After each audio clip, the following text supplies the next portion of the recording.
আপনার জন্য মুক্ত স্বচ্ছ ত্রিপুরা গঠনে একজন দায়িত্ববান নাগরিক হিসেবে আপনিও সামিল হন। স্বচ্ছ ত্রিপুরা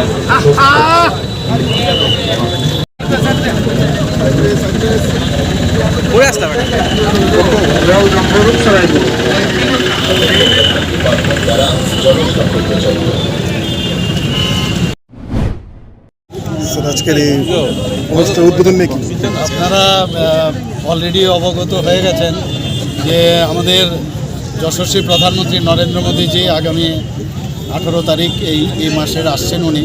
আর এটার সময় এখন টেন্টেটিভ যে টাইম সেটা হচ্ছে 2:30টার সময় উনি আসবেন। বিভিন্ন উন্নয়নমূলক যে প্রজেক্ট আছে সেগুলোর উনি উদ্বোধন করবেন আমাদের বিবেকানন্দ ময়দানে। তো সেই উপলক্ষে ওনাকে স্বাগত জানানোর জন্য আমরা সারা আগরতলা শহরে, বিশেষ করে আমাদের যে আগরতলা মিউনিসিপ্যাল কর্পোরেশনের অধীনে সমস্ত জায়গাগুলোকে আমরা স্বচ্ছতা অভিযান আজকের থেকে আমরা শুরু করেছি। ওনাকে স্বাগতম। তো এই স্বাগত জানানোর জন্য আজকে আমরা কাজ করছি। আমার সাথে আমাদের সিএস সাহেবও আছেন, বিভিন্ন আধিকারিকরা আছেন, আমাদের মেয়র সাহেব আছেন, কর্পোরেটররা আছেন। তো সব জায়গায় একটা, এবং আজকের থেকে যে শুরু হলো সেটা 17 তারিখ পর্যন্ত এই স্বচ্ছ অভিযান এটা চলবে। সমস্ত জায়গায় যেন কোনো অবস্থায় নোংরা না থাকে।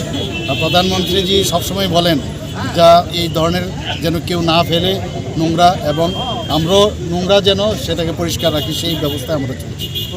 এর জন্যই আজকের এই